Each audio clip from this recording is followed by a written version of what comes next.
Não, né? Não. Faço o que agora? Mas se espera. Grava, né? Vai gravar, né? Já tá gravando. Tá gravando já?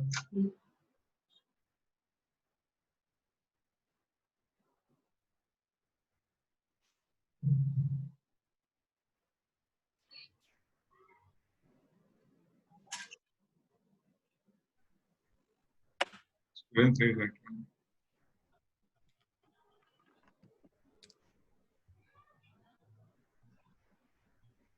Olá, boa noite. Boa noite, professor Gueires, tudo bem? Tudo bem? Lembra de mim? Eu apresentei junto com o senhor e o professor Fernando Galvão Ah, há lembro. algumas semanas atrás. Como vai? Tudo bem? Tudo ótimo. Tudo certo aí? Ansioso aí por esse evento. O professor Fernando Galvão está ministrando uma matéria de tutela penal do meio ambiente, né? Ah, que interessante, né? Muito legal, né? Aí ele indicou esse evento aí para a gente ter Eu acho que mais presença aí. acho que ele falou que foi promotor ambiental, se não estou enganado. Foi. E tá quente o tema aqui em Minas Gerais, né?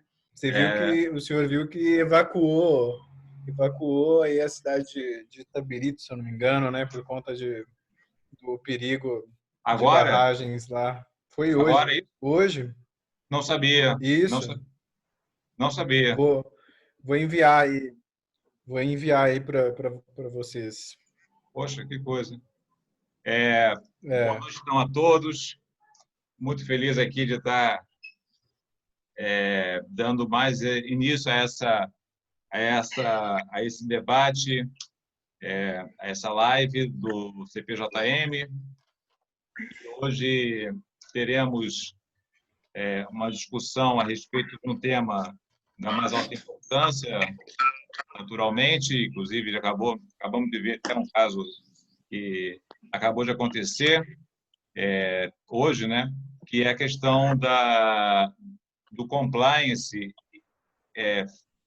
ambiental, ou seja, relacionado com a tutela do meio ambiente, uma questão, repito, da mais alta relevância para o mundo, para o planeta e, claro, também para a nossa sociedade. Essa discussão será conduzida pelo Luiz Consentino e pela Fernanda Ravazano, ambos pesquisadores do CPJM.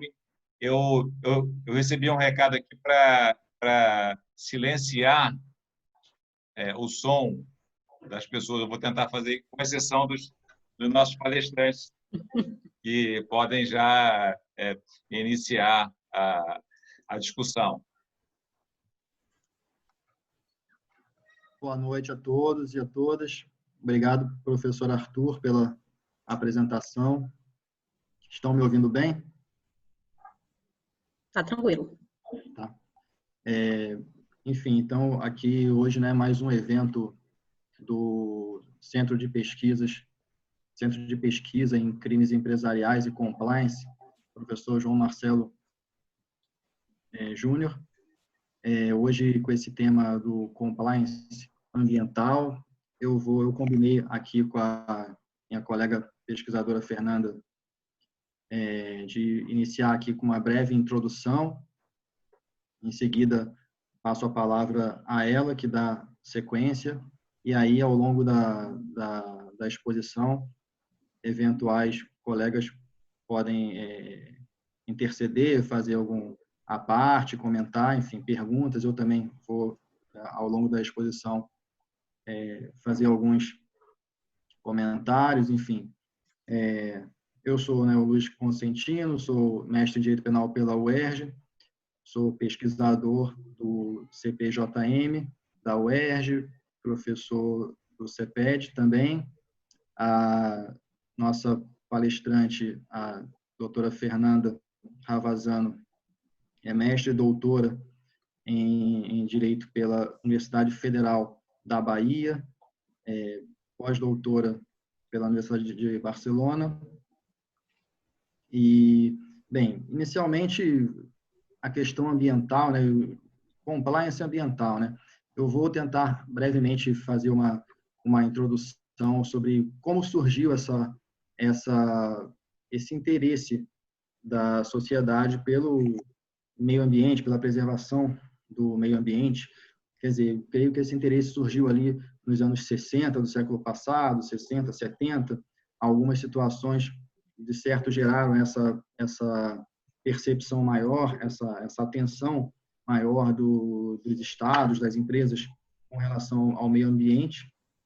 Enfim, podemos citar ali nos anos 60, enfim, a própria Guerra Fria, Estados Unidos, União Soviética, aquele perigo de um desastre nuclear, né, de uma guerra nuclear, enfim, a própria ida do homem ao espaço, aquela percepção de que o planeta Terra é um planeta raro, enfim, é uma questão também, o desenvolvimento tecnológico que possibilitou o ser humano perceber mais claramente o quanto a poluição estava prejudicando o planeta Terra, a saúde dos seres humanos, a percepção de que algumas espécies estavam sendo extintas, né, o iminente perigo de extinção, algumas até já extintas, a questão da camada de ozônio, da destruição da camada de ozônio, o quanto isso prejudicaria a vida no planeta. Enfim, ali nos anos 70 e 80, né, o mundo se voltou a atenção um pouco mais para essa questão ambiental. Por outro lado, também o desenvolvimento do nosso modo de produção, atacando o meio ambiente, gerando um certo mal-estar em algumas comunidades tradicionais, em alguns indígenas que vivem na floresta, e esses povos tradicionais passaram a ter uma voz mais visível para o resto da sociedade, né, clamando por proteção ambiental, enfim. Claro que o meio ambiente não é só a questão das florestas, existe o meio ambiente urbano, meio ambiente do trabalho, enfim, suas várias vertentes, né? Mas nos anos 80 tivemos o acidente nuclear da usina de Chernobyl, um evento também que gerou na Europa uma preocupação grande. Ainda nos anos 70, surgimento na Europa dos partidos verdes, uma preocupação, né, que revela uma preocupação da sociedade naquele momento com a preservação do meio ambiente. E isso, obviamente, chegou ao Brasil. Nós tivemos aqui no Brasil a Política Nacional do Meio Ambiente, né, cristalizada, consolidada numa lei de 1981, que é a Lei 6.938. Na sequência, em 85, tivemos a Lei da Ação Civil Pública, que possibilitou o Ministério Público, associações, reivindicarem reparação por danos ambientais, né, ocorridos aqui no Brasil. E aí, em 98, tivemos a Lei dos Crimes Ambientais, Lei 9.605, que estabeleceu também ali alguns crimes que, de uma certa forma, também estabeleceram, né, uma tutela maior do bem jurídico, esse bem jurídico difuso que é o meio ambiente. E, paralelamente a isso, as empresas, por sua vez, também desenvolveram mecanismos pelos quais elas tentavam se adaptar a esse novo mundo.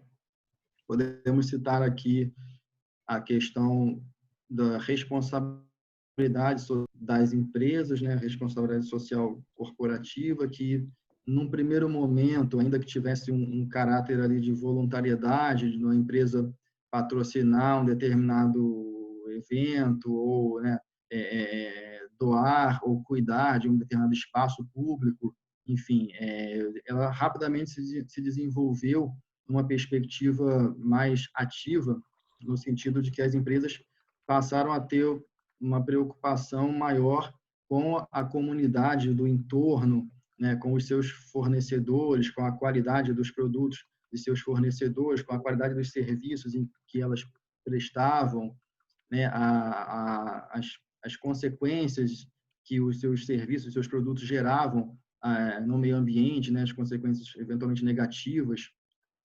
E isso, de certo, trouxe a discussão do meio ambiente para dentro das empresas. Posteriormente, claro, o desenvolvimento da responsabilidade social das empresas gerou uma consolidação dos programas de integridade, dos programas de compliance, chamados hoje em dia, que também tem esse papel, né, que são essas medidas, que são medidas de prevenção aos ilícitos, né, sejam ilícitos criminais, mas também ilícitos ambientais. Eu acho que esse é um panorama inicial que dá mais ou menos, né, tentei aqui muito rapidamente trazer essa evolução para apenas introduzir o tema para minha colega Fernanda, então iniciar a fala dela, que está mais robusta, e na sequência vamos fazer alguns comentários e abrir para discussões posteriormente. Então, Fernanda, a palavra é sua. Pronto, primeiro, boa noite a todos e a todas, né? Queria agradecer aqui ao próprio grupo de pesquisa, né, o CPJM, nosso grupo aí de pesquisa, né, pela iniciativa do tema, né, iniciativa de fazer essa live. Faltou, colega Luiz, você falar o ponto mais importante hoje do meu currículo. Deixa eu puxar aqui um pouquinho, né, o saco de meu orientador, o professor Arthur Guerreiro. Estou fazendo pós-doc agora sob a orientação do professor Arthur, né? Então, queria agradecer a oportunidade de CPJM, né, e já começar aqui trazendo algumas questões, algumas reflexões, né, principalmente com relação aos programas de compliance, né, os sistemas de compliance, né, e a sua implementação de fachada. Acho que hoje o grande problema que a gente tem, não só no compliance ambiental, mas no compliance em si, é a questão de você ter muito mais Tem alguém aí com o áudio aberto? Tem alguém com o áudio aberto? Fechou já? Pronto, né? Deixa eu dar aqui continuidade. Então, o que acontece? Hoje o grande problema é que nós temos muito mais as empresas adotando esses sistemas de compliance, programas de compliance, mas para constar do que propriamente com o compromisso com a integridade. E com o compliance ambiental não é diferente, né? E para piorar um pouco a situação, o que a gente vem observando, a gente vai comentar aqui o caso da Samarco, né, Mariana, o caso de Brumadinho, o Dieselgate, né, da Volkswagen, mas a gente observa muito que as empresas elas possuíam, em tese, programas de compliance, mas na própria estruturação, no âmbito da fiscalização, que era falha, o envolvimento também com o gestor público, e a gente vai entrar em questão também de corrupção, foram obtidas determinadas certificações, determinadas licenças ambientais, ainda que sem exibição da documentação que seria necessária, documentação que seria própria, com exibição aí de documentos não a contento, ou mesmo chegando a absurdos, não se ter uma licença ambiental e de se construir ou ampliar determinados empreendimentos. Então, a gente vai falar aqui, eu posso dizer que a gente vai dividir, eu e Luiz, né, nossa fala em uns 3 momentos, né, por assim dizer. Um tratando propriamente, né, do compliance ambiental, né, como é que seria justamente essa implementação desses sistemas, desses programas, de uma maneira também que eu vou falar ampla, porque quando a gente fala em compliance, por óbvio, que vai depender da própria estrutura daquela empresa, né, do corpo da empresa, dos objetivos daquela empresa, a área de atuação daquela empresa. Então, quando eu falar aqui de programas de compliance ou sistemas de compliance ambiental, uma visão bem macro, porque dentro do próprio direito ambiental, da parte da gestão ambiental, a gente tem várias subdivisões. Então, um programa de compliance, por exemplo, de uma empresa que lida com gestão de resíduos, por exemplo, resíduos sólidos, é completamente diverso de um agronegócio, né, de uma empresa de agronegócio. Então, só por aí a gente já vê a dimensão do problema, né, e da especificidade. Então, a gente vai conversar aqui, eu e Luiz, de uma forma mais ampla sobre a própria questão do compliance ambiental, para, num segundo momento, a gente abordar aqui a questão das certificações. A gente fala muito do ISO 14009, né? Enfim, daqui a pouco eu olho o número que me atrapalha com numeração, que é uma beleza, né? Mas a gente vai falar também aqui do Pacto Verde, enfim, que são, na verdade, instrumentos de certificação, o selo verde, né? O selo institucional também, e que na prática o que a gente observa, né, muita garantias, né, certificações, mas para constar do que efetivamente a gente ter ali uma política de integridade, a gente tem uma mudança cultural em atuar em conformidade. E no último momento, a gente vai estar aqui tratando também da nossa escassez de marco regulatório. Na verdade, nós não temos no Brasil, ao contrário dos Estados Unidos, ao contrário de diversos países europeus e da própria União Europeia, né, que há convenções europeias nesse sentido. Por assim dizer, o Ministério do Meio Ambiente não é propriamente uma agência, né, reguladora de meio ambiente nos Estados Unidos, e nos estados dos Estados Unidos possuem no seu próprio site diretrizes para implementação e fiscalização de programas de compliance, e aqui a gente não tem praticamente nada. A gente tem pouquíssimos marcos regulatórios e a gente não tem propriamente uma lei traçando diretrizes específicas. A gente tem um projeto de lei que a gente vai comentar rapidamente, que ainda está na Câmara dos Deputados, até foi de autoria do saudoso professor Luiz Flávio Gomes, né, que Deus o tenha, mas que se encontra paralisado, né? Eu vou até conferir aqui o número do projeto de lei para não falar errado, né? 5442 de 2019, né? Projeto recente, está lá ainda na Câmara, né? E é o primeiro, por assim dizer, marco mesmo regulatório de compliance ambiental, né? Aqui no Brasil, né? Juca está dando boa noite, Juca, né? Já tem aluno aqui assistindo, acompanhando, que bom, satisfação.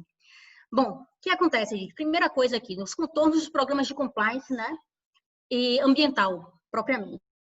A primeira dificuldade que a gente encontra é que toda a legislação que é feita, não só no Brasil, mas, enfim, no mundo como um todo, é a adoção sempre do critério antropológico. Nunca do critério ecológico, não há ali uma preocupação própria com o meio ambiente. E não se espantem, né, com a relação ao compliance também, que as empresas elas terminam colocando, implementando medidas muito mais para poder vender uma imagem de que aquela empresa ela é limpa, é uma empresa verde. Por quê? Porque isso vende.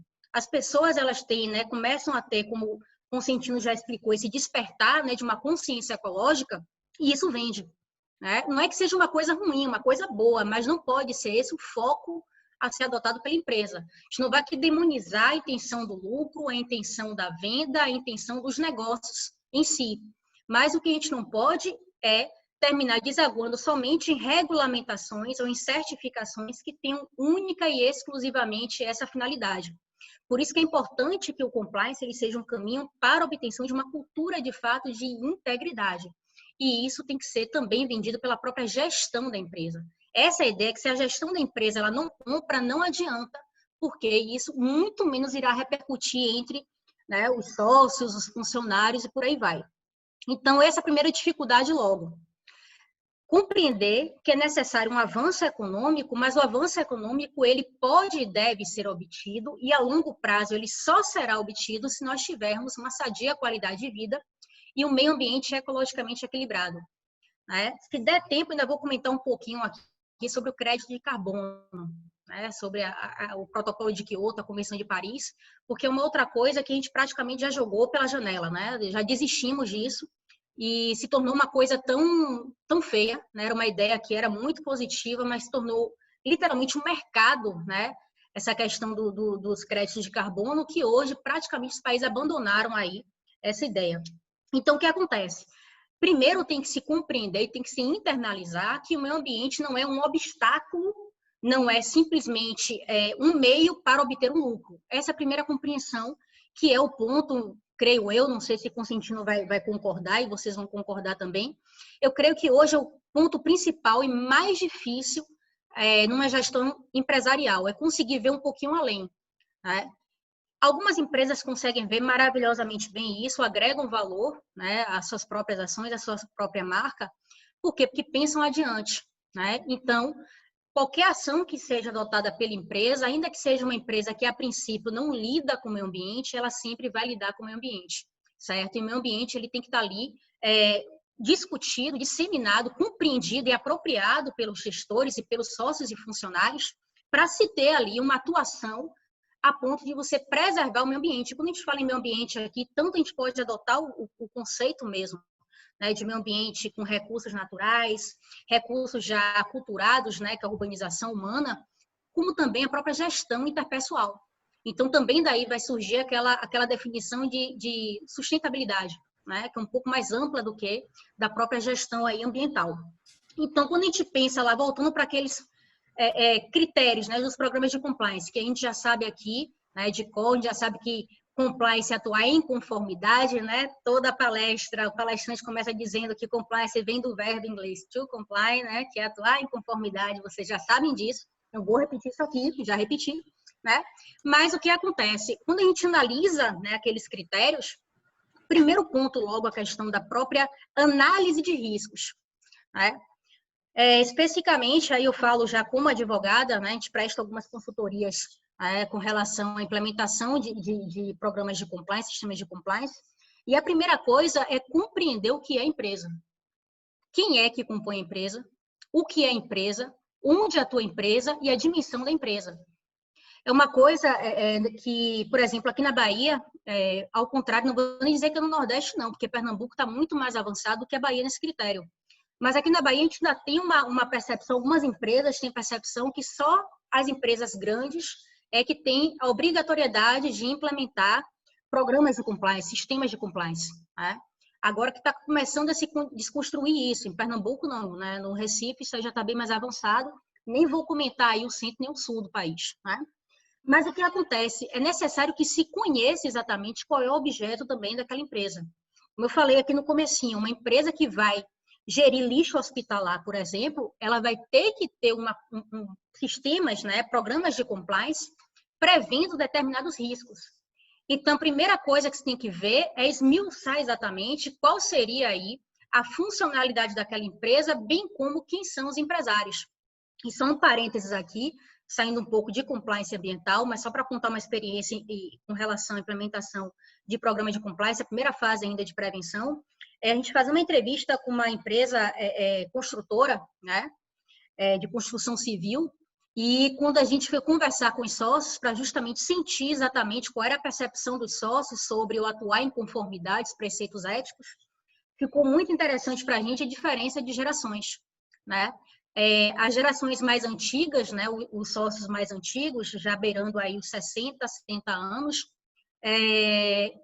meio que diziam, não, vamos embora atuar porque é necessário para o mercado. Era somente isso. Você via que não tinha realmente, você não comprava a ideia, você não tinha um interesse em atuar em conformidade, você queria simplesmente preencher requisitos, porque daqui a pouco vai virar lei que os municípios e estados só podem licitar com empresas que tenham literalmente programas de compliance. Já os sócios mais jovens, né, os filhos, o que acontece, né? Minha gatinha daqui a pouco vai aparecer aqui de novo, né?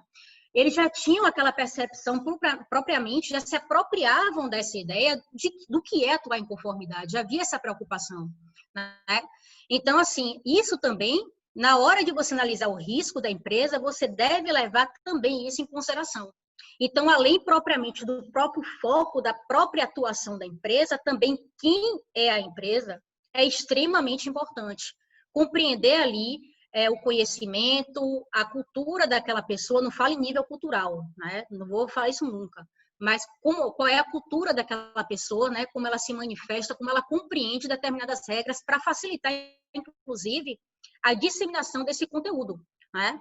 Então, primeiro momento logo de um programa de compliance, como em qualquer outro, é justamente essa análise de riscos, para você traçar aqueles riscos. E geralmente a gente utiliza, que a gente fala, são os flags, né?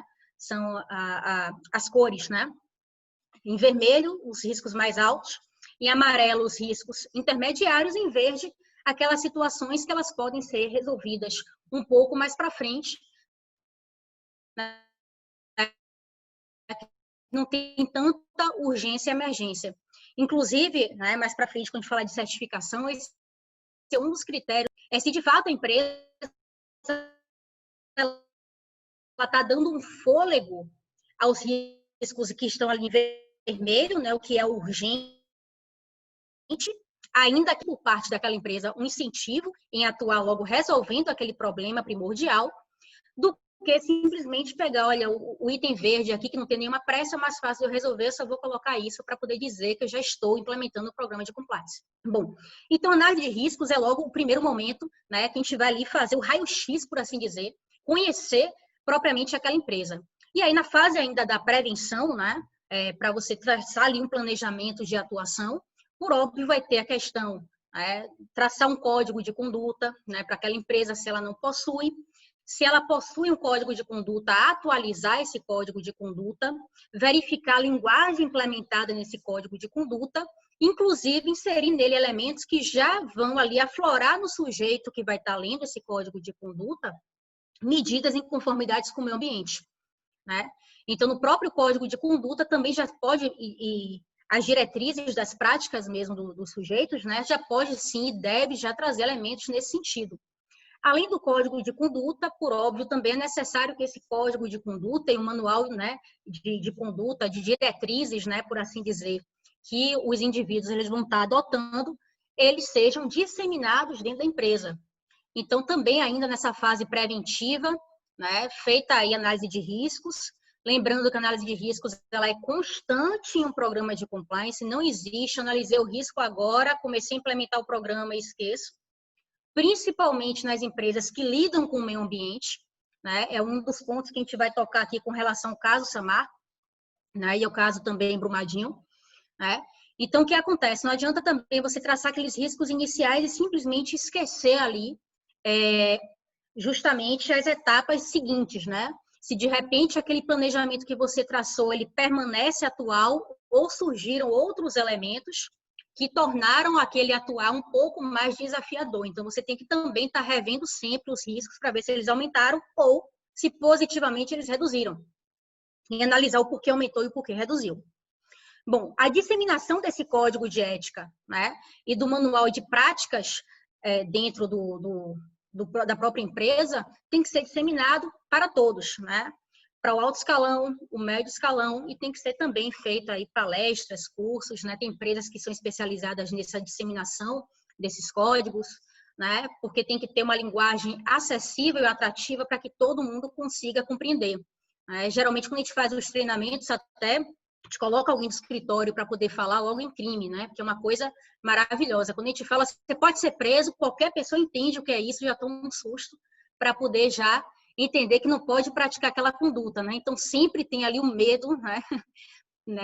Fazendo aqui uma crítica, né, à prevenção geral, mas de vez em quando até que a prevenção geral ela tem, né, ainda que momentaneamente, uma certa utilidade. Bom, então, feita essa disseminação, né, por assim dizer, essa propaganda, né, da própria cultura ali, né, do código de ética, do manual de conduta, de boas práticas, né, dentro da pessoa jurídica, é necessário também, né, que, além disso, se estabeleça a fiscalização. E a fiscalização ela já vai estar ali também atuando com a questão da comunicação, do diálogo, que é a implementação também de canais de denúncia. Então, esses canais de denúncia internos e externos, eles devem existir, né, propriamente para garantir que a pessoa fique à vontade para poder fazer a denúncia.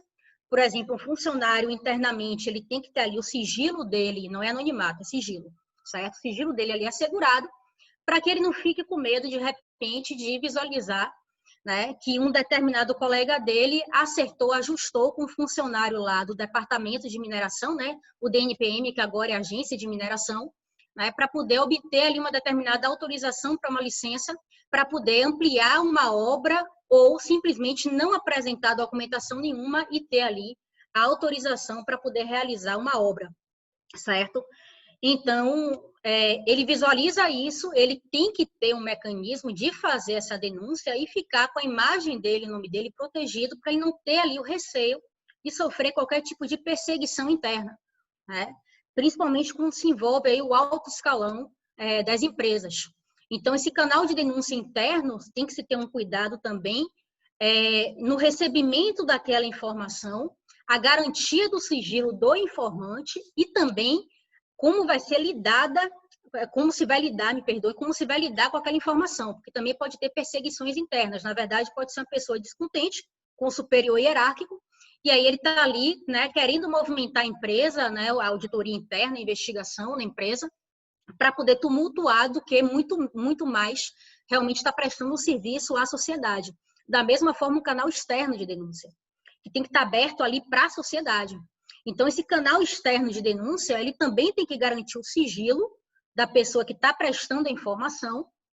Geralmente se contrata mesmo empresas especializadas, né, na gestão, no recebimento dessas denúncias, e na gestão dessas denúncias. Essas empresas, inclusive, contam com pessoas especializadas para poder ouvir aqueles depoimentos, fazer uma análise prévia, uma triagem, submete também ao comitê de ética, né, da empresa, para que não se instaure procedimentos que são completamente vazios, né? Que se tem que garantir sempre ali a preservação da imagem da pessoa também que está sendo investigada, os direitos e garantias fundamentais dela, né? Agora até eu, Marlos e Consuelo, a gente escreveu um artigo, né, justamente tratando dessa questão da investigação interna e o respeito aos direitos fundamentais da pessoa investigada, até discutindo a questão da investigação defensiva também, né? Que, a nosso ver, é muito bem-vinda dentro dos programas também de compliance. Bom, ultrapassada essa questão, né, da própria fiscalização interna e externa, a gente tem a apuração de eventuais irregularidades. E isso é importante, né? A gente vai também tocar bem nesse ponto, no questão do Dieselgate, né, da Volkswagen, né? Isso é extremamente importante porque a auditoria interna, né, ou o comitê de ética, enfim, o órgão encarregado, e esse órgão ele tem que estar especificado lá no comecinho, né, no Código de Conduta e no Manual de Práticas da pessoa jurídica, tem que estar tudo esmiuçado para ser uma garantia também para os funcionários e para, né, os stakeholders no geral, né, para todo mundo que participa ali, que contribui com a empresa, para saber exatamente que se você praticar um ilícito, seja penal, civil, administrativo, ambiental, certo? Uma falta ali ética, moral, vai ter uma apuração e pode ter uma consequência. Inclusive, as sanções também devem estar previstas lá no Código de Conduta, né? Então, instaurada aí essa investigação, se assegurando o acesso aí ao contraditório, ampla defesa, tem que se ouvir, sim, a pessoa que é investigada, ela tem o direito de contar a versão dela, né? Está acompanhada por advogado, mas uma vez apurada ali, se constatada uma irregularidade, o nosso foco aqui é uma irregularidade ambiental, certo? Deve existir uma punição interna e deve também, a depender do que tenha sido praticado pelo sujeito, haver uma comunicação aí com o Ministério Público, né, ou com a polícia. Né? A elaboração de uma notícia crime para poder se apurar. Por quê? Consentindo, daqui a pouco vai tratar dessa questão da responsabilidade penal da pessoa jurídica, né? Já ele vai estar falando disso, mas isso é extremamente importante também pelo próprio gestor e compliance officer não responderem pela via omissiva imprópria. Porque se você, né, passa a ter o conhecimento que a pessoa está praticando o delito, tudo bem, já praticou. Você não vai responder por óbvio em coautoria. O máximo é que você pode ser responsabilizado eventualmente por um favorecimento, né? Por aí vai. Mas se essa pessoa dá continuidade, você percebe que ela vai dar continuidade a essas irregularidades e você fecha os olhos, né? Você está ali, né, simplesmente deixando, né, que aquela pessoa continue a praticar a ilicitude e você é realmente o garantidor naquele caso concreto, né? Principalmente porque você fez aquela apuração e constatou que a irregularidade, o crime, né, o ilícito, ele de fato existia. Então, é extremamente importante que, verificado isso, se adote uma comunicação, né, propriamente aí aos órgãos que são encarregados da eventual investigação e processamento daquele sujeito.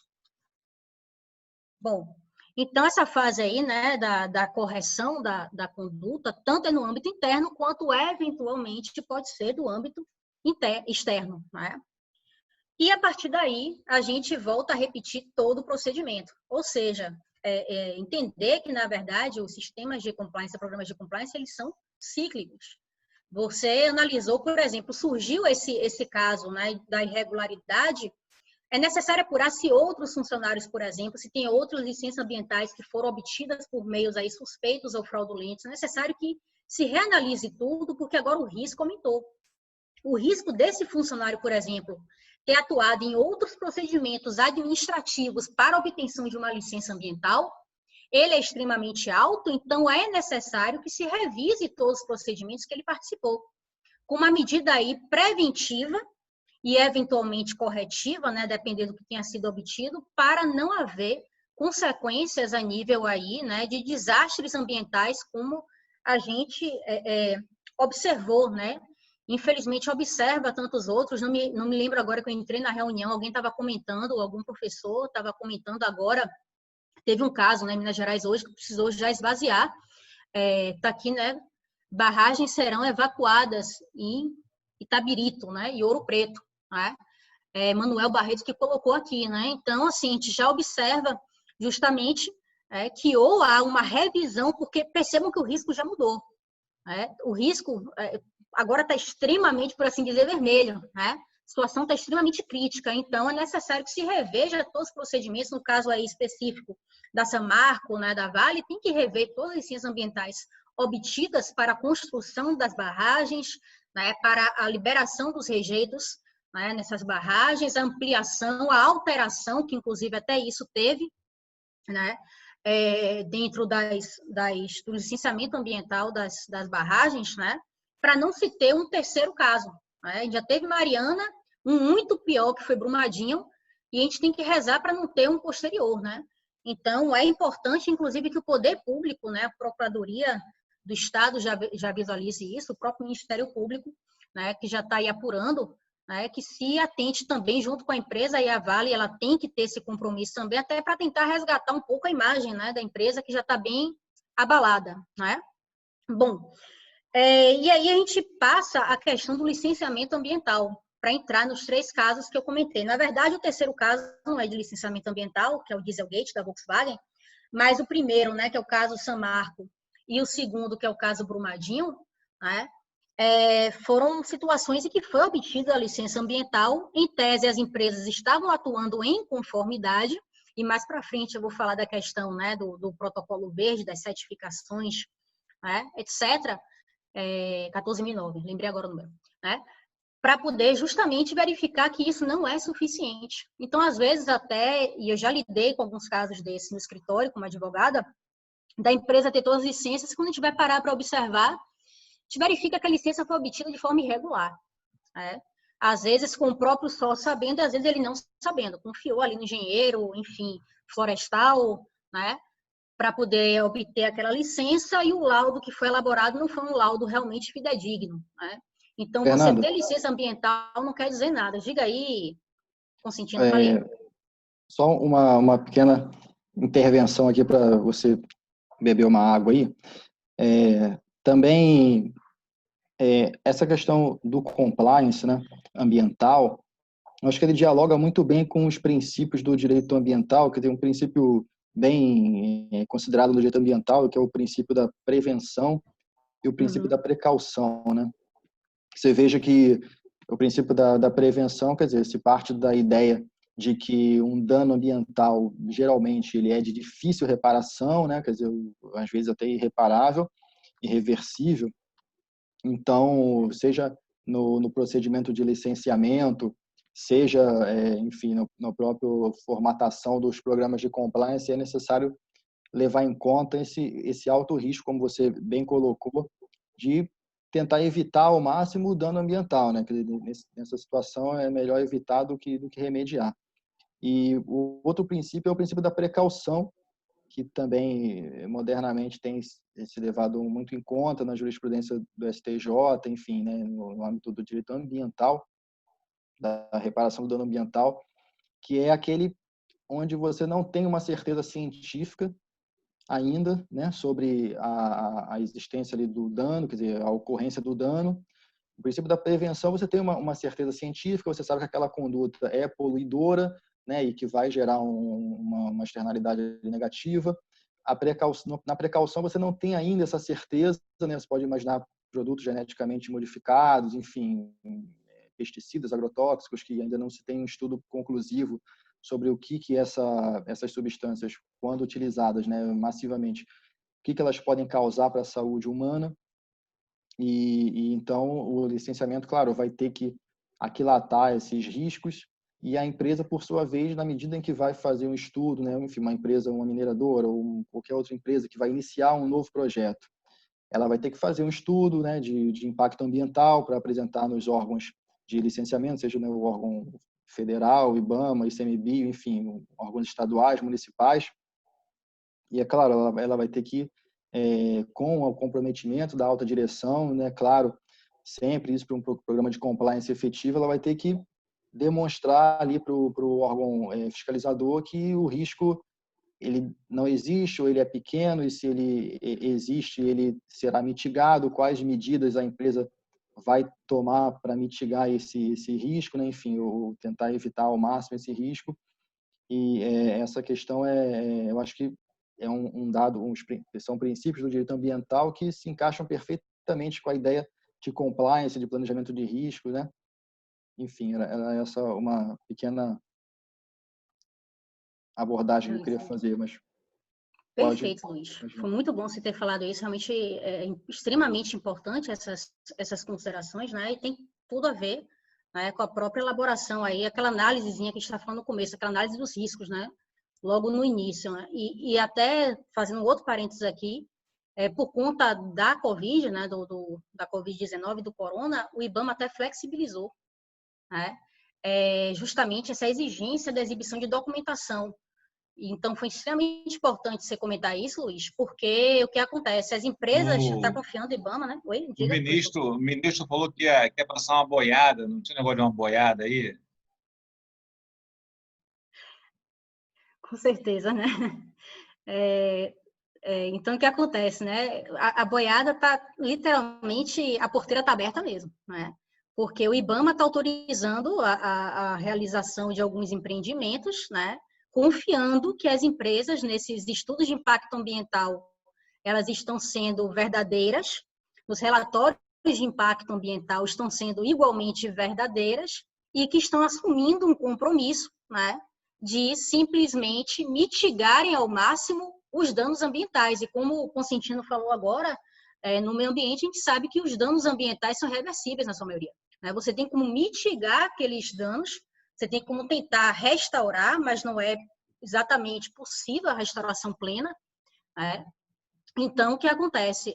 Termina que atualmente com essa flexibilização, né, do IBAMA, por conta da Covid, alegando que as pessoas não têm como apresentar toda a documentação, né, necessária para a obtenção de uma determinada licença, né? Então, vai confiar na palavra ali do gestor, né, do empresário, dizendo que tem, sim, condições de construir determinado empreendimento, ampliar e por aí vai, né? Praticar outras condutas também, né? Enfim, né? Bom, dando continuidade, né, à questão do licenciamento ambiental, como eu estava comentando com vocês, né? As licenças ambientais, a gente, né, sabe todas, né? Enfim, a primeira, logo, que é a prévia, né, de autorização, a segunda de instalação, a terceira de operacionalização, né? Em alguns procedimentos mais simples se unifica, né, a de instalação com a prévia, em outros a de instalação com a de operacionalização, mas basicamente são essas três. O mais importante é que a depender também, né, da especificidade daquela empresa, há de se observar que a própria obtenção das licenças e autorizações, né, que a gente tem tanto as licenças ambientais como as autorizações também, elas vão depender de determinados órgãos específicos. Se o empreendimento, né, atinge uma unidade, por exemplo, de conservação federal, a gente vai atrás do IBAMA, uma unidade estadual vai atrás da Secretaria do Meio Ambiente Estadual, municipal do município e por aí vai, né? Mas, além disso, também é necessário que se analise qual vai ser aquele empreendimento. Então, se vai lidar com recursos hídricos, tem que tratar também com o ICMBio, né? Tem que tratar também com a Secretaria Superintendência de Gestão de Recursos Hídricos. Então, também, o perfil da própria empresa, o empreendimento que ela pretende construir, onde ela pretende construir, também vão estar influenciando ali na documentação que é exigida, bem como no número de licenças e de autorizações que aquele empreendimento deve ter. Então, se vai ser construída numa APA, por exemplo, há de se observar se a própria APA não tem um trecho de APP, né? Porque o trecho de preservação permanente, ele não permite que você literalmente construa nada, edifique nada naquele setor. Já a APA, né, que é a de preservação ambiental, permite sim um determinado estudo de impacto ambiental para saber, né, em que momento há uma zona econômica que pode ser ali específica, que pode ser explorada, e uma zona que não pode ser explorada, que deve ser integralmente preservada. Então, a análise das resoluções CONAMA, né, do Conselho Nacional do Meio Ambiente, são fundamentais. E não falta resolução. Então, de novo, né, o gestor que for implementar o programa de compliance, ele deve observar toda essa legislação.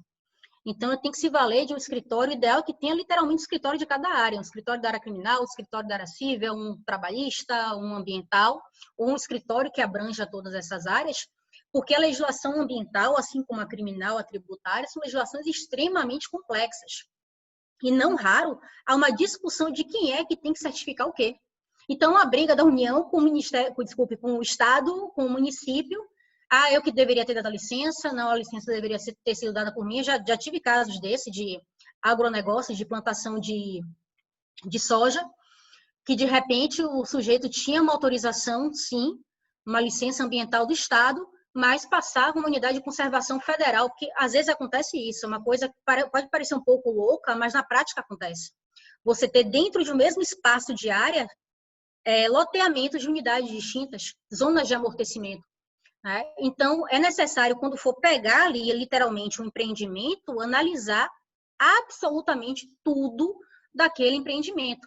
Ver se ali tem Mata Atlântica, se tem restinga, qual é o grau de regeneração da Mata Atlântica, se há bioma Mata Atlântica, ou seja, é necessário que se faça, inclusive, um estudo aprofundado com um engenheiro florestal, um biólogo, para poder saber exatamente espécimes de fauna, de flora, que ali existem para se preservar. Então, é algo extremamente complexo.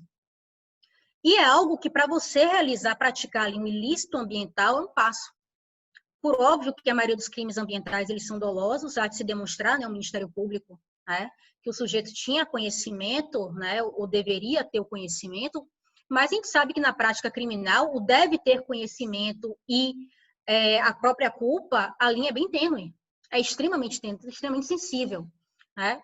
Então, mais do que nunca, você tem um programa, né, programas, por assim dizer, ou melhor, sistemas de compliance, né? Aquele empresário, ele está ali, ao menos, procurando estar cobertado e protegido, né, propriamente, né, por pessoas que vão fazer aquele estudo, aquele detalhamento, é extremamente importante, para evitar que você tenha, como o Luiz Consentino falou, o impacto de um dano ambiental, porque esse dano ambiental ele dificilmente vai ser recuperado, que você pode ter uma mitigação desse dano, recuperação plena não, e também uma responsabilização criminal da pessoa jurídica, certo? E dos próprios sócios, né? Enfim, dos gestores daquela empresa pela prática das condutas, né?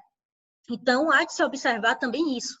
No caso que eu falei, lá no escritório, que chegou no escritório, era justamente uma situação dessa. Quando a gente foi pegar o caso já chegou para a gente no contencioso, ou seja, já com uma ação penal em curso, que a gente foi visualizar, na verdade, com todo respeito, né, meus amigos procuradores da República, né, estão aqui presentes. Na verdade, o equívoco foi do Ministério Público Federal, né, que tinha se equivocado quanto a uma região, achando que era de proteção da União e não era. Né? Só para dar um exemplo aqui, que não é uma coisa fácil, não. Para você cometer um equívoco de um lado e de outro é extremamente simples e comum. Por quê? Porque há um excesso de legislação, e a nossa legislação, que é o último ponto que eu vou comentar, dessa falta de marco regulatório, um excesso de legislação que a gente tem que não se comunica, o que a gente tem emaranhado de legislações a nível federal, estadual e municipal, não há algo extremamente organizado e concatenado para facilitar a pessoa que quer, né, enfim, que quer construir, quer edificar, que quer fiscalizar, né? Então, é uma situação aí que é extremamente complexa e delicada. Dando continuidade, né, aqui, já agora passando a bola aqui para Consentino, para ele falar um pouco, né, Consentino, dessa questão dos crimes ambientais e da responsabilização penal da pessoa jurídica, né? Então, eu passo a bola aí para você fazer esse comentário. Sim, Fernanda. Um ponto apenas lá ressaltando um pouquinho o que você falou antes, no momento do procedimento de licenciamento ambiental, né? Não sei se você ainda vai falar algo sobre isso, mas tem um momento ali específico onde se pode ter uma audiência pública, né, dentro do licenciamento ambiental, né? Ali antes da decisão da licença prévia, enfim, de operação, né, de instalação, enfim.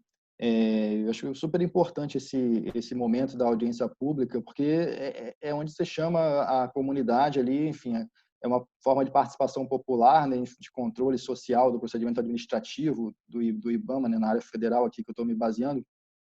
Ele, enfim, as pessoas, todos os stakeholders, né, ali da empresa, ou aqueles potencialmente atingidos pelo dano ambiental, podem expressar ali diante da autoridade pública, né, do membro do Ministério Público que participa, na maioria das vezes, as suas preocupações, né, eventuais decorrências ali do dano, coisas que às vezes a empresa não enxerga, ou, né, o mesmo o burocrata ali no dia a dia não consegue enxergar, né, e essas questões são levantadas na audiência pública e devem ser respondidas eventualmente pela empresa, né, com medidas preventivas, reforçando ali o controle do risco, e propriamente também pela autoridade, pelo IBAMA, em tentar também condicionar a atuação da empresa a partir dessa audiência pública, né? Enfim.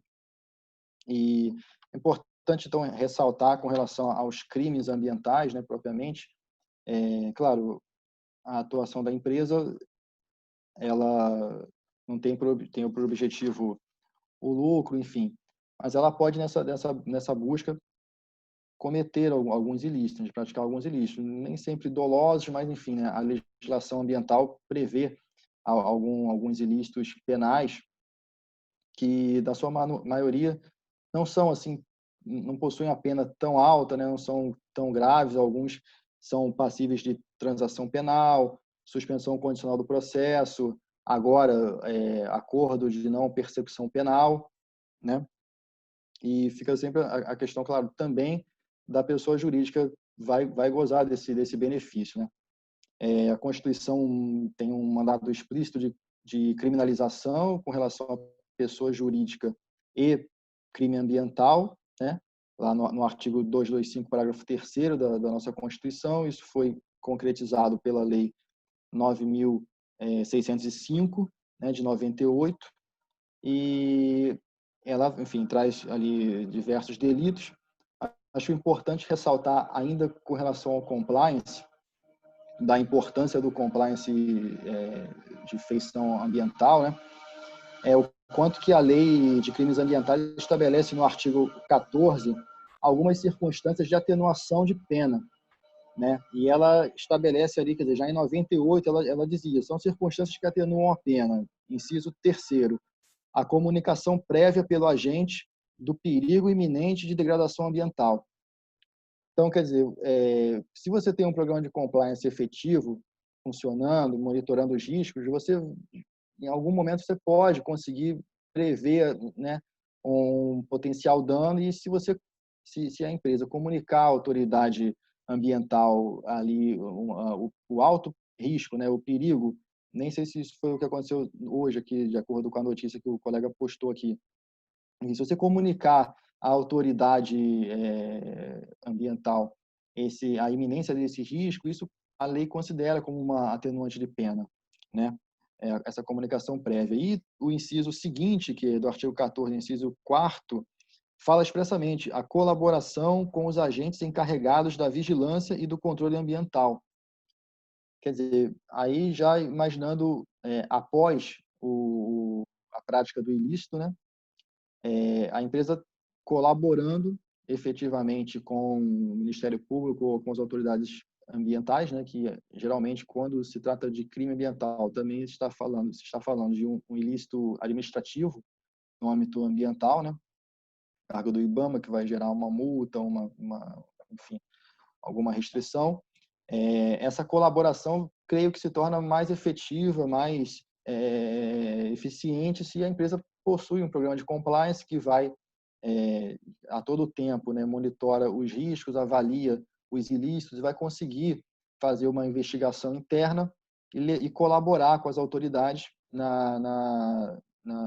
em descobrir quem são os responsáveis ali, eventualmente, dentro da empresa por aquele ilícito, né, quem se descuidou, se foi uma falha, enfim, que não teve participação de ninguém, um caso fortuito, uma força maior, enfim, né? A empresa vai conseguir apresentar ali uma defesa mais eficiente, e a lei dá esses incentivos, essas circunstâncias que atenuam a pena, segundo o artigo 14 da lei. Importante dizer também, eu acho que o quanto que a lei de crimes ambientais, ela exige, na maioria das vezes, né, quase sempre, a reparação do dano ambiental. Então, quando se está diante de um crime ambiental, né, ainda que você venha a propor uma transação penal, se for o caso, uma suspensão do processo, um acordo de não persecução penal, a própria lei fala, olha, só será extinta a punibilidade caso reste comprovado a reparação do dano. E voltamos àquele ponto, a reparação do dano ambiental nem sempre é fácil, né? A gente tem costume de pensar sempre que árvores, né, que foram derrubadas, que foram cortadas, então você planta ali novamente as mesmas árvores, enfim, daquela mesma espécie, enfim, mas nem sempre a circunstância é tão simples assim, né? Então, a questão da reparação do dano, né, ambiental, quer dizer, do dano in natura, digamos assim, de você reconstituir mesmo o ambiente que foi degradado, é uma exigência da lei, inclusive na parte criminal, que o Ministério Público, né, não pode esquecer desse momento e exigir das empresas, né? Então, acho que nesse momento também eu creio que os programas de compliance podem ajudar, né? Podem, na medida que monitoram, que conhecem bem os riscos que a empresa está submetida, terá uma condição melhor até de reparar o dano no caso de um ilícito. Enfim, a questão da responsabilidade penal da pessoa jurídica por crimes ambientais, ela, desde a Constituição de 88, especificamente a partir da Lei de Crimes Ambientais, de 1998, ela vem sendo tratada pela jurisprudência, né, pelos operadores do direito, e ela é uma realidade hoje em dia. O Brasil, ao contrário de outros países, né, que alguns prevêem a responsabilidade penal da pessoa jurídica para diversos crimes, tipos de crimes, o Brasil, até o momento, prevê na sua lei, né, a responsabilidade da pessoa jurídica apenas por crimes ambientais. A jurisprudência do STJ, num primeiro momento, passou a entender, a decidir que essa responsabilidade da pessoa jurídica tinha que estar conectada com a responsabilidade da pessoa física, né? Você tinha, então, o órgão acusador tinha que levar à justiça uma acusação, né? Imputar o crime a uma pessoa jurídica e a uma pessoa física, ou melhor, uma pessoa física e, né, por consequência, a pessoa jurídica também. E o juiz analisava essa questão na sentença e ali no processo, quer dizer, condenava, se tivesse condenado a pessoa física, dificilmente não condenaria também a pessoa jurídica.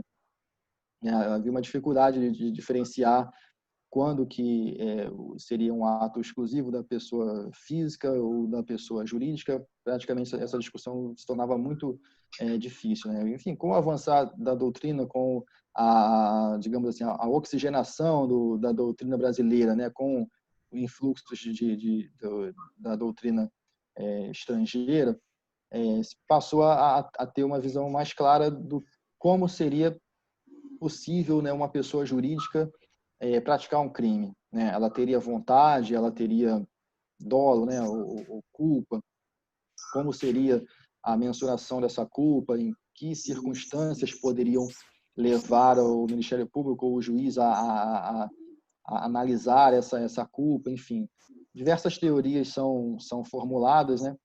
E temos a teoria do defeito da organização, que é uma teoria que diz que a pessoa jurídica ela deve se organizar de modo a manter uma cultura de cumprimento das leis, enfim, uma cultura de prevenção a ilícitos, que é justamente quando o compliance se encaixa perfeitamente, e que a partir desse momento, você poderia analisar, né, a conduta da pessoa jurídica como algo próximo de uma culpabilidade, né? Ela teria ali condições, ela conheceria os riscos da sua atividade, ela teria condições de evitar aquela conduta, né? Mas a partir daí se pode exigir que ela tenha uma conduta diversa ou mais precavida, de modo a não praticar o ilícito.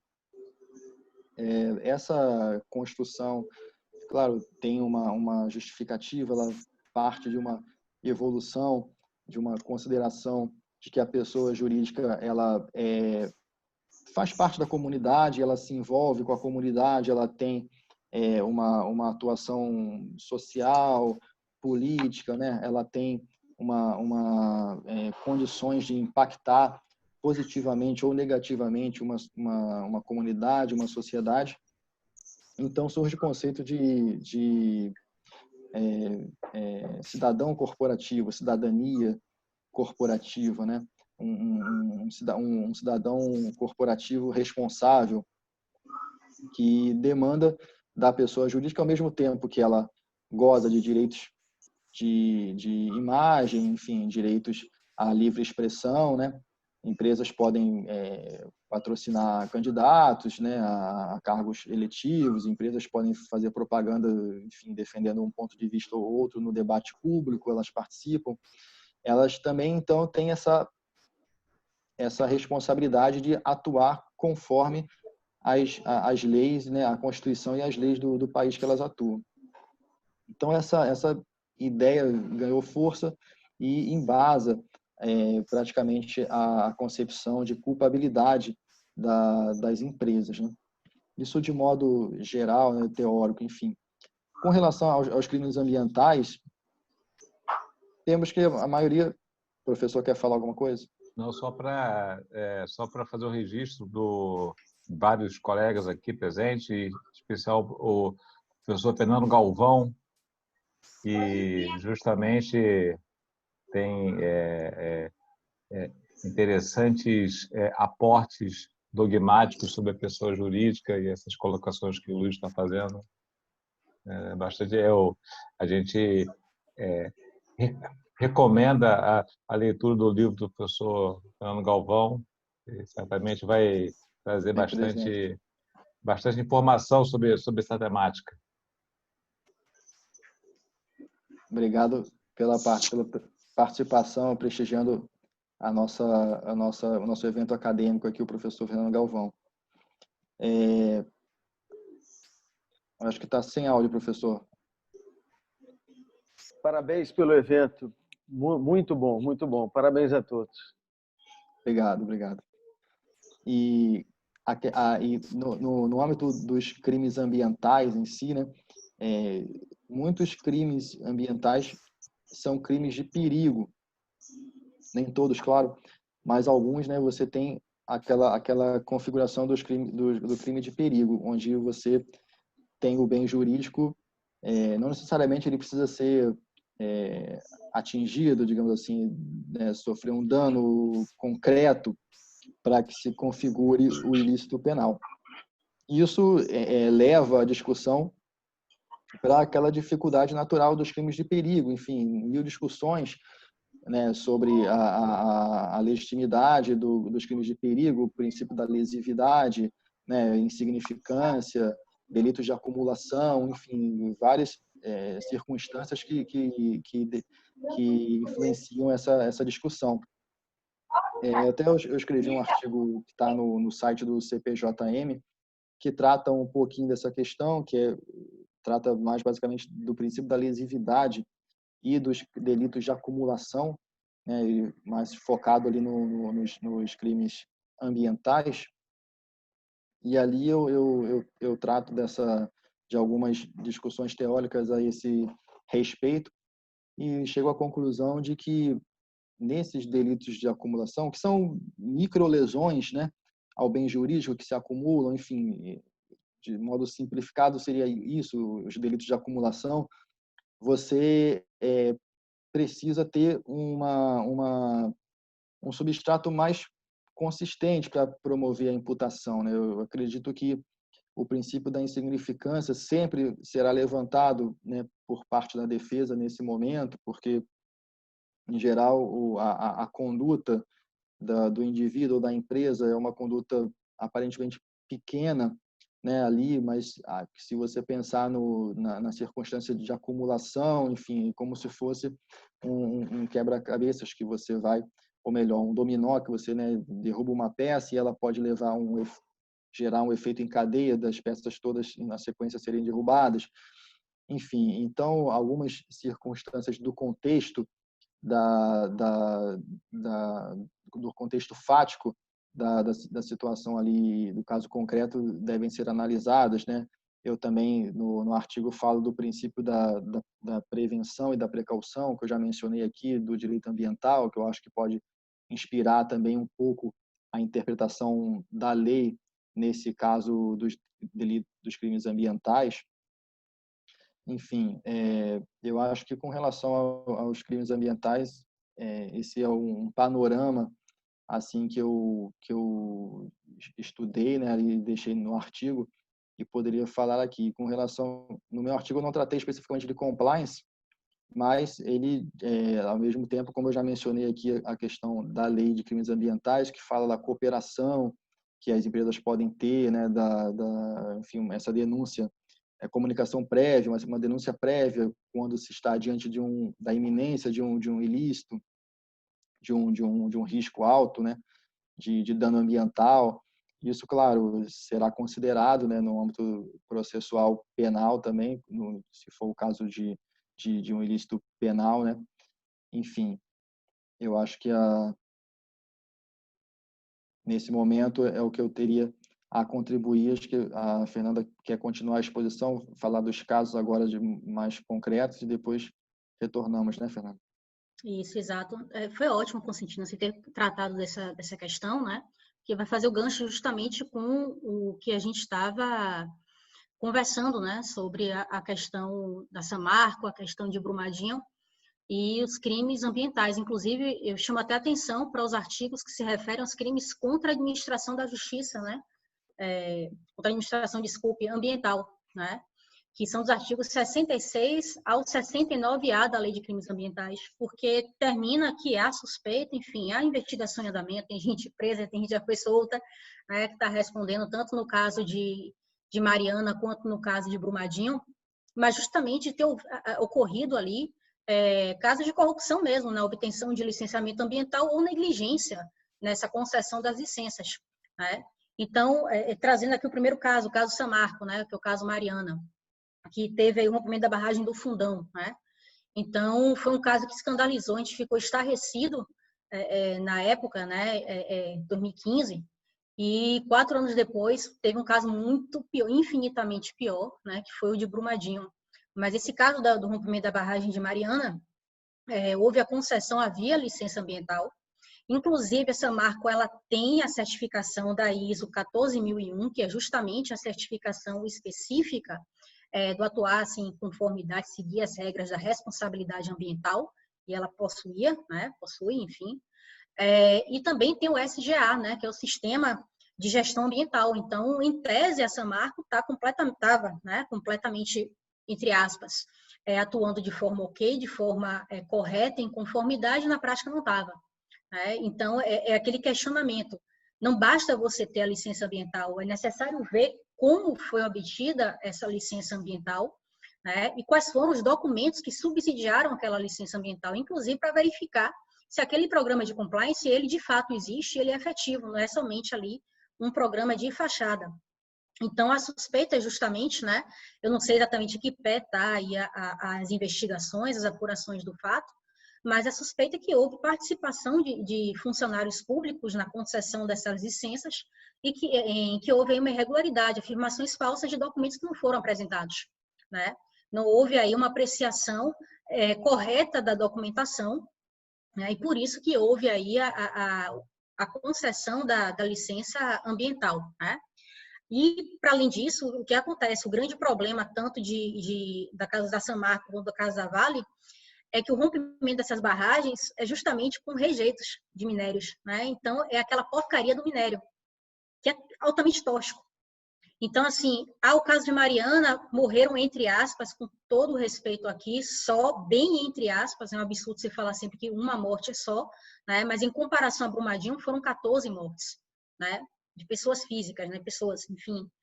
Mas o dano ambiental, até hoje, nesse sentido, por Mariana, enfim, por todos os municípios que foram atingidos, inclusive um dano à própria imagem, né, que a gente tem das regiões, né, até hoje são vistas como regiões poluídas. Então, houve um decréscimo de visitação, de turismo, da população ribeirinha, de obter, porque houve ali também, né, o dano aos próprios rios, né, atingiu também o Espírito Santo, enfim, né? Então houve aí um dano enorme na região, e o de Brumadinho foi infinitamente pior, porque o de Brumadinho, não recordo agora quantas pessoas foram, acho que foram 298 pessoas mortas. Não sei se já acharam todos os corpos, até o início do ano não tinha encontrado todos os corpos ainda, tinham feito o resgate desses corpos, né? A extensão do dano foi até a costa do Atlântico, então foi uma coisa assim absurda, né? Absurda mesmo, e foi mais ou menos a repetição do caso anterior, né? Com o detalhe muito mais grave é que a gata está aparecendo, né? Licença, filha, na live, né? Mas o que acontece é uma situação ainda pior, porque até 2008 não tinha licenciamento ambiental. E, na verdade, quando se buscou o licenciamento ambiental... Está pisando no teclado, né? Quando se buscou esse licenciamento ambiental, já foi para poder você ampliar as barragens. Então, não havia autorização para a construção, não se sabia como tinha ocorrido a construção. Entre 2000, né? Eu até anotei aqui os anos, né? Enfim, até 2008, 2000 a 2008, houve alguns casos já de perigo de rompimento da barragem. Então, quando já se foi obtida em 2008 essa licença, não foi apresentada a documentação correta, foi documentação parcial. Essa licença foi obtida, posteriormente foi feita uma mudança do planejamento, porque para obter a licença, né, você tem que ter estudo de impacto ambiental e o relatório de impacto ambiental, e é feito um planejamento, um estudo, né, como o Consentino colocou. É a questão de você saber ali os riscos, né, é o princípio ali da precaução, né, os riscos que pode aquela ação, né, por assim dizer, aquela intervenção no meio ambiente pode gerar.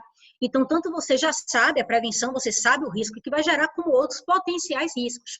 Agora, imagine, você elabora um planejamento, certo? Para obtenção de uma licença, tração determinados riscos. E no meio do caminho você muda o planejamento e não informa aos órgãos ambientais, né? Que foi também um dos grandes problemas com relação a Brumadinho, foi isso. Houve uma alteração daquele planejamento sem que ninguém fosse informado.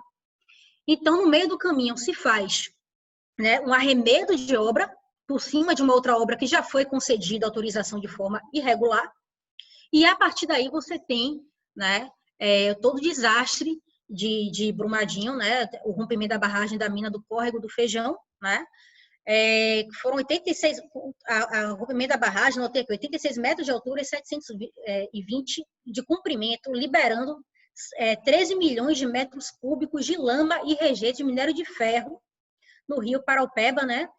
Enfim, então vocês imaginem a quantidade de lixo, por assim dizer, né, tóxico, que foi liberado ali nas afluentes, nos rios, né, como eu falei, atingiu o Espírito Santo, atingiu diversos municípios, né, menores em Minas Gerais, chegou inclusive até mesmo ao Atlântico.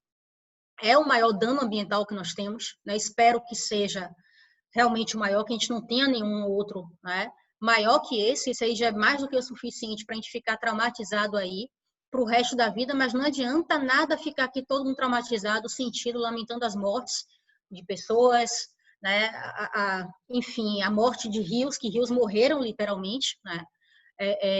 Inclusive até mesmo populações indígenas aldeias indígenas foram atingidas, então assim, a nível de dano cultural também, humanitário, é um desastre sem precedentes se não houver, de fato, uma mudança na legislação, certo? Se a gente não tiver, literalmente, uma implementação de um marco regulatório que obrigue essas empresas a só, por exemplo, conseguirem qualquer tipo de incentivo ou contratar com o poder público se tiver um programa de compliance efetivo e devidamente fiscalizado.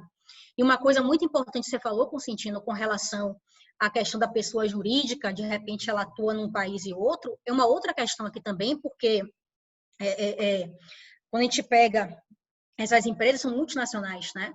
Então, atuam em parceria, formam conglomerados com outras empresas, né? Aqui especificamente, eu me esqueci agora o nome da outra empresa que está envolvida também no escândalo, né? Que é uma empresa da Austrália, que foi uma das responsáveis também pela construção dessas barragens. É necessário que se analise também a legislação desses países. Então, uma empresa, por exemplo, vai fazer um programa de compliance de uma empresa, também tem que ver se ela não é multinacional, porque você tem a obrigatoriedade de analisar não só a legislação brasileira, como também de todos os países em que ela possua aí filial, em que ela vai atuar, e por aí vai, né? Fora, por óbvio, as convenções internacionais de proteção ao meio ambiente, que também não foram observadas. Então, não adianta a gente ficar aqui lamentando se realmente não houver aí uma mudança legislativa. Diga, professor. Não, é só para, nesse aspecto que você falou por último, mencionar o caso do Dieselgate da Volkswagen, né? Que o caso, todos sabem, né? Depois de muita questão, de muita controvérsia, ela acabou sendo sancionada nos Estados Unidos, né? E depois por outros países, na própria Alemanha e no Brasil também, né? Infelizmente aconteceram, né? O Dieselgate e salvo né,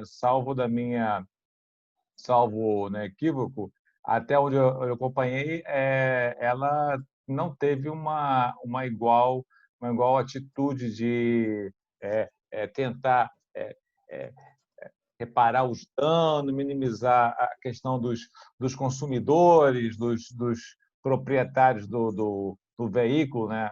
A Amarok, né? Então teria tido uma atitude distinta daquela que ela se viu forçada, na verdade, a fazer em outros países, né? O que também é um dado que você falou, né? Em certos países tem lá uma legislação mais rigorosa, ou uma fiscalização, ou uma consequência sancionatória, administrativo, penal, no meu caso, e não há esse espelhamento em outros locais onde aquela empresa também atua, né?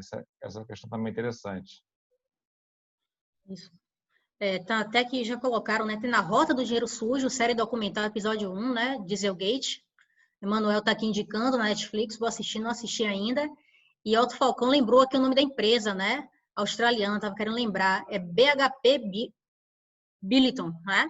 Que foi a que participou, né? Esse caso, voltando um pouquinho, eu já vou comentar a questão do Dieselgate, né? Mas esse caso ainda de Brumadinho ainda tem uma questão mais nervosa ainda, porque houve uma certificação de uma empresa alemã, né? Então, assim, não vou pronunciar porque eu não sei falar alemão, né? Então, TUVSUD, com trema no U. Não sei pronunciar, professor Arthur, se quiser pronunciar aí, fica à vontade, porque eu não sei alemão, não vou me arriscar, né? Não sei se Constantino sabe, mas eu fico aqui quieta nesse sentido. Então, o que acontece? O que se percebe, né? Estou falando aqui tudo no âmbito da teoria, né? Mesmo porque eu não conheço a investigação, não conheço o processo, e que houve participação de funcionários públicos, né? Na liberação dessas licenças ambientais sem verificação, né? Literalmente, houve a inserção de informações falsas para a liberação desse licenciamento ambiental já corretivo, ou seja, o primeiro operacional não havia sido liberado. Ao mesmo tempo, teve a participação também de uma agência certificadora alemã, que também tem um braço aqui no Brasil, em São Paulo, né, que teria também emitido essas certidões, essas certificações em setembro de 2018. O evento foi em janeiro de 2019, em setembro de 2018, essa barragem especificamente tinha sido certificada como segura, né?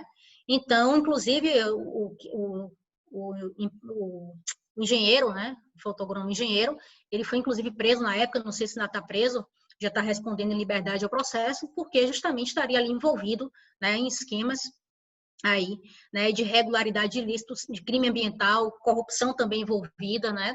A gente vê também que já se aplica ali a própria lei anticorrupção, né, com relação aos funcionários públicos, né, e por aí vai. Então, o caso ele ganha uma dimensão internacional, uma dimensão muito maior, né, do que o que a gente já tinha experimentado aqui no Brasil. E já passando para o Dieselgate, né, que o professor Arthur, né, já abordou, né, a questão do Dieselgate, chamar atenção aqui que a fraude já era no filtro, na verdade, era o algoritmo do computador de bordo do carro, né, da Amarok, aqui no Brasil a Amarok, nos Estados Unidos outros carros, né, que circulavam a diesel, e não foi só a Volkswagen, tinha a Audi, enfim, várias outras empresas, né, do grupo grande Volkswagen, mas outros vários braços também, que tinham alterado esse computador de bordo para, na hora de ser feito o exame da emissão, né, do gás poluente, do NOx, né, do nitrato, ele acusar que estava dentro do padrão. Então, ele reduzia a potência do motor do carro, a liberação do diesel, e ela testava que estava dentro, né, daquele âmbito ali de poluição, quando nos Estados Unidos descobriram, né, a Universidade do Oeste da Virgínia descobriu que era 40 vezes acima do padrão permitido nos Estados Unidos. Aí, por isso que chama Dieselgate, começou nos Estados Unidos, o professor Arthur já falou, e foi para a Alemanha, descobriram aqui no Brasil, mas como o professor Arthur já bem colocou aqui, a diferença, primeiro, do montante das indenizações, se a gente compara o que aconteceu nos Estados Unidos, na Alemanha, no Brasil, a nossa indenização foi a menor de todas, que não foi paga até onde eu sei. Né? Ainda não houve efetivamente um cumprimento. Então, de novo, às vezes a gente tem uma legislação, né? E aí eu falo também no âmbito criminal, de crime no geral, legislação, às vezes, com excesso de letra e pouca efetividade prática, né? Um excesso emaranhado, de uma teia de aranha ali, né? Com pouca efetividade prática, forçando aí, inclusive, até mesmo um atuar mais dificultoso dos órgãos de investigação e de punição, porque até para conseguir aplicar aquela lei corretamente no caso concreto já é uma dificuldade, né? E ter o respeito também à nossa legislação é uma outra dificuldade, né?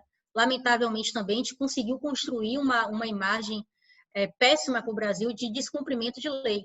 E realmente as empresas grandes descumprem a lei aqui, elas acham que aqui a punição realmente não vai acontecer, né? Ao contrário do que tem em outros países. Então, o pedido de desculpas aconteceu nos Estados Unidos, na Alemanha, né?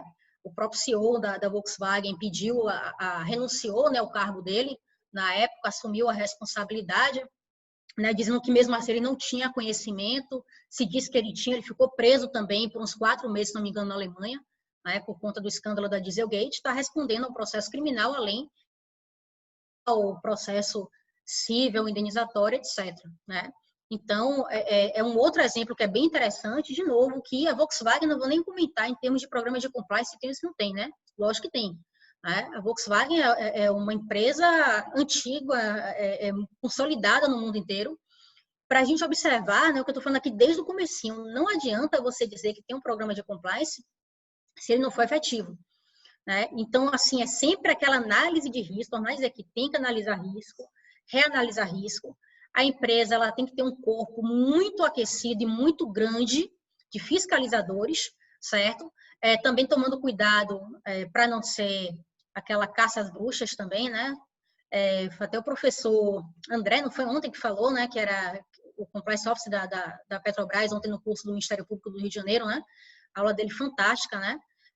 Até parabenizar aqui Matheus, né? Não está aqui hoje, mas é do CPJM, do nosso grupo, né, que organizou aí, junto com o Eduardo Saad, fantástico, né, enfim, esse curso. E foi muito interessante ele falar, né, essa questão da dosagem também, da fiscalização, mas também não ter essa caça às bruxas desenfreada para as pessoas não ficarem em pânico também na hora de trabalhar, deixarem até de trabalhar, né, de prestar o serviço com medo, né, da responsabilização. Mas é necessário que haja, sim, uma análise dos riscos constante, né, como eu falei, aquele movimento ele é sempre cíclico, né, ele não termina. Então, se apurou que houve essa irregularidade, por exemplo, a Volkswagen teve que rever todo o protocolo dela, né? Teve que rever toda essa questão. Marcelo Zenker, obrigada, Thales. Muito obrigada. Marcelo, eu falei André, né? Já misturei com outro André, que é do direito penal, né? Diretor de compliance da Petrobras. Maravilha, Thales. Obrigada, viu? Então, é justamente isso, né? Então, a Volkswagen teve que rever os protocolos dela, né? Os riscos dela, que aumentaram muito depois que percebeu, né, que havia essa possibilidade, e assim, o que se diz é que não é só a Volkswagen, né? As outras empresas todas de carro, né, a GM, a Fiat, etc., praticam a mesma coisa. Então, essas empresas também, né, por obrigação, estão passando a rever aí os protocolos de segurança, né, e analisando mais de perto justamente essa questão, né, da emissão de poluentes, né, de gases poluentes. Bom, avançando aqui um pouquinho mais, né, na questão, né, passando esses casos práticos, a gente vem a questão do próprio, da ausência do marco regulatório, né, que eu estava comentando também com vocês, né, já me aproximando agora aí para a reta, metade para o final, né, eu vou adiantar um pouquinho aqui, já tem 1h30, né, para não me estender muito, né, perdi um pouquinho a hora, viu, professor, desculpe, mas só falar aqui dessa questão da nossa ausência de um marco regulatório específico, né? Então, como eu falei com vocês, se vocês analisam, né, a Agência de Proteção do Meio Ambiente nos Estados Unidos, vocês vão entrar no site, podem jogar lá, né?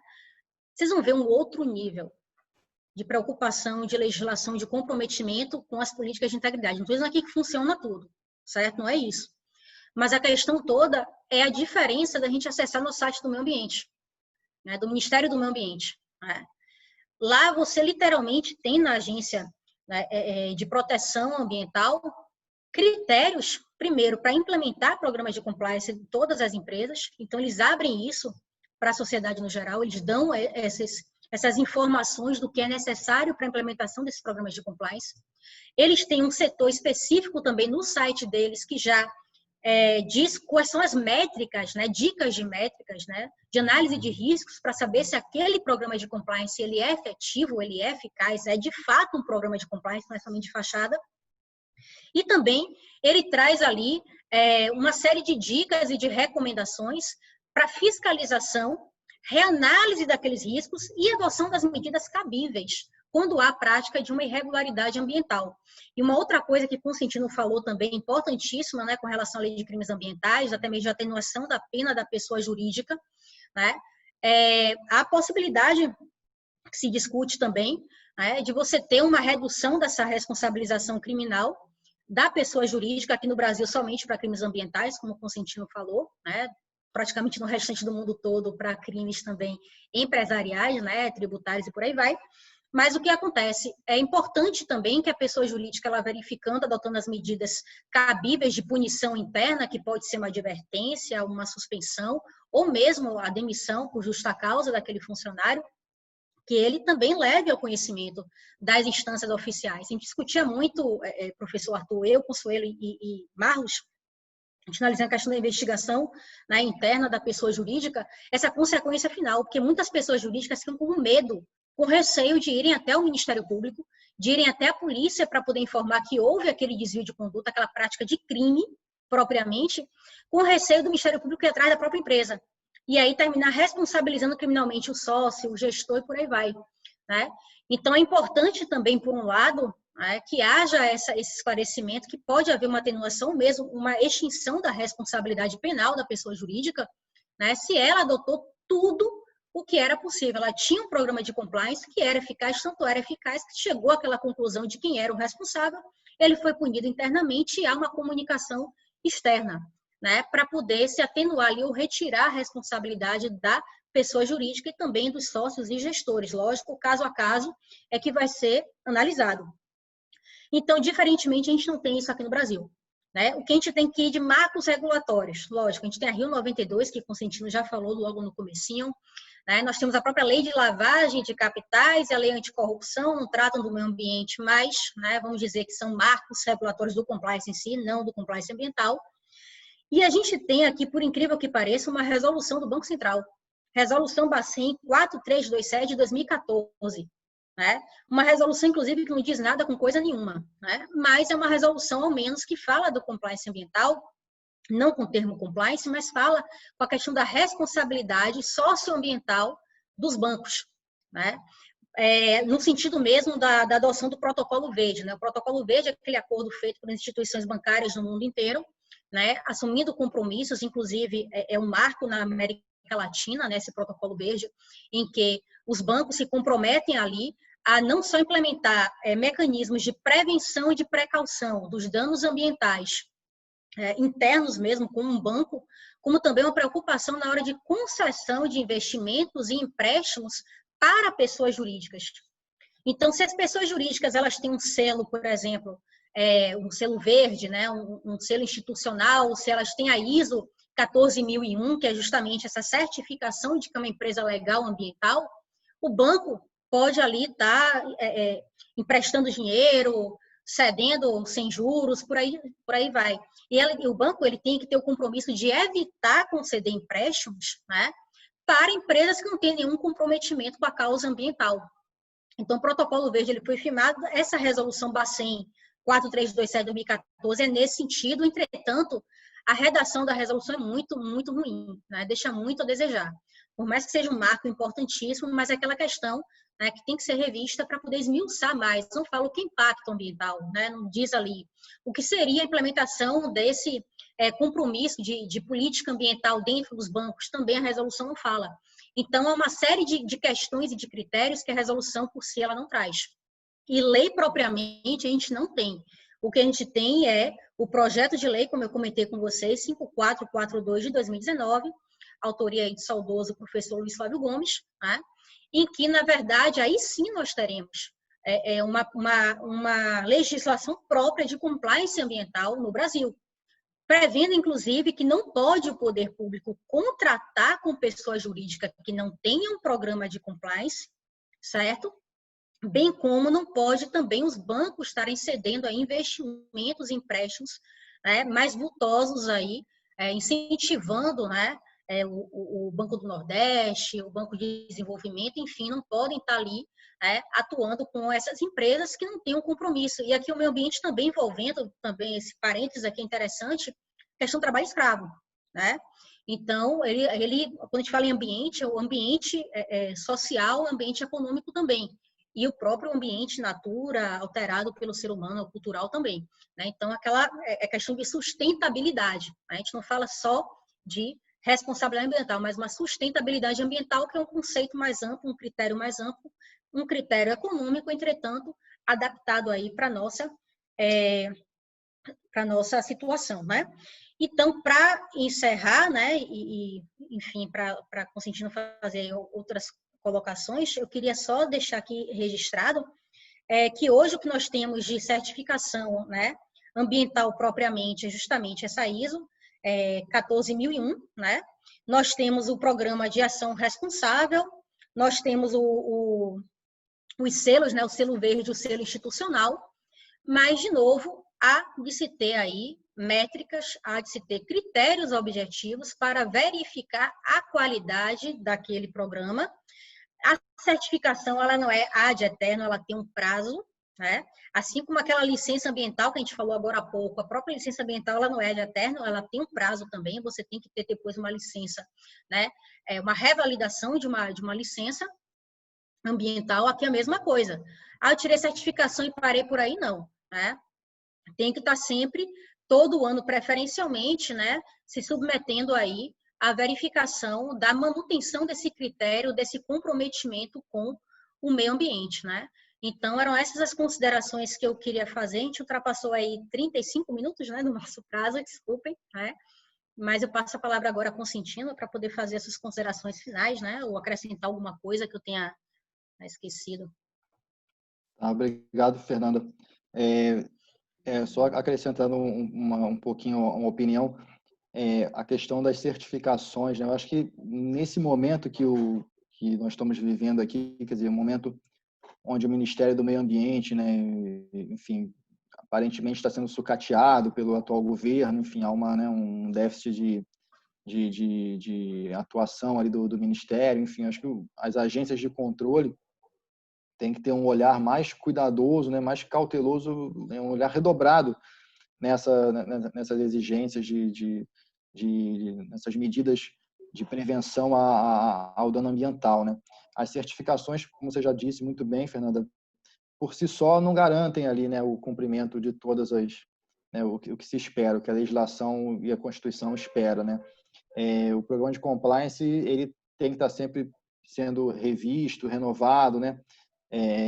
Feita aquela reavaliação, como você bem mencionou, a própria licença ambiental, ela tem um prazo específico, né? Então, importante que as agências de controle sempre, no momento de renovar as licenças, tenha um cuidado redobrado. Quer dizer, o Brasil é um país que tem, enfim, quando se fala de meio ambiente, né, no mundo, não se pode esquecer do Brasil, quer dizer, uma biodiversidade enorme, enfim, fauna, flora, né, é incrível. Então, nós deveríamos ter um direito ambiental igualmente um dos melhores do mundo, né, assim, mais estudado, enfim.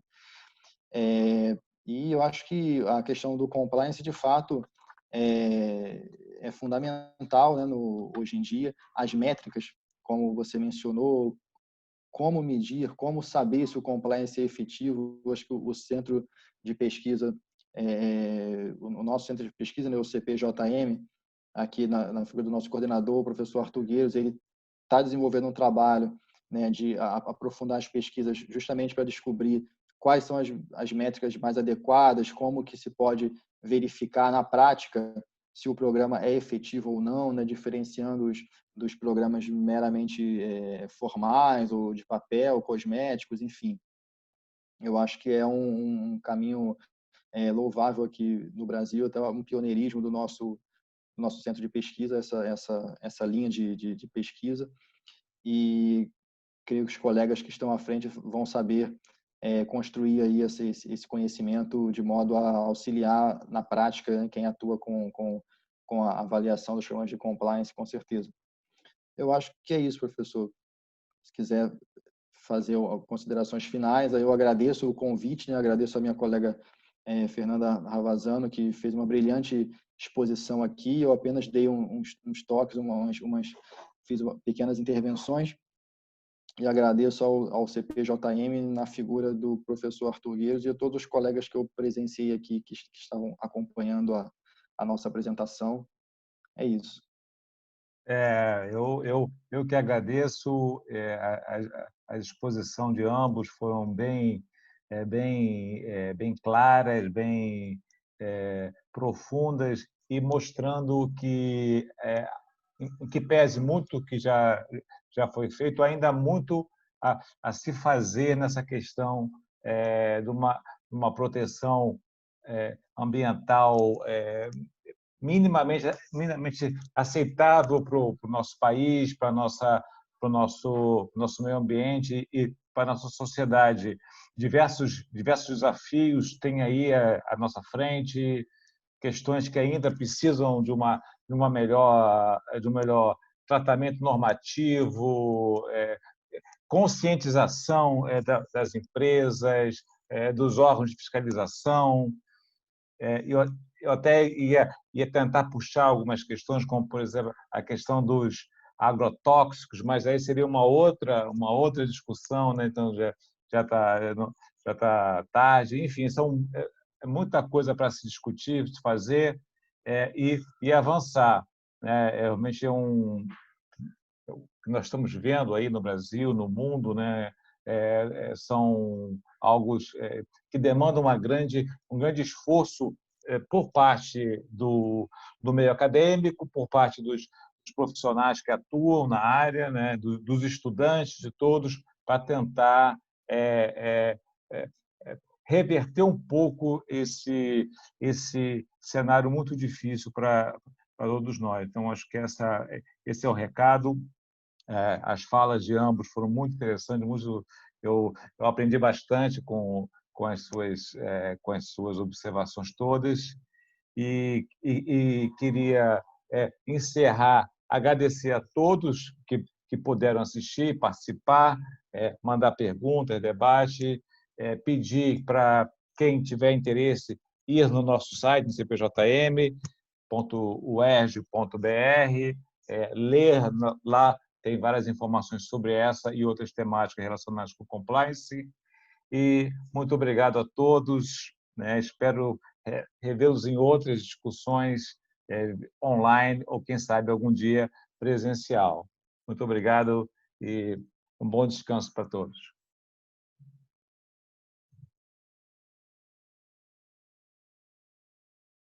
Encerrando aqui.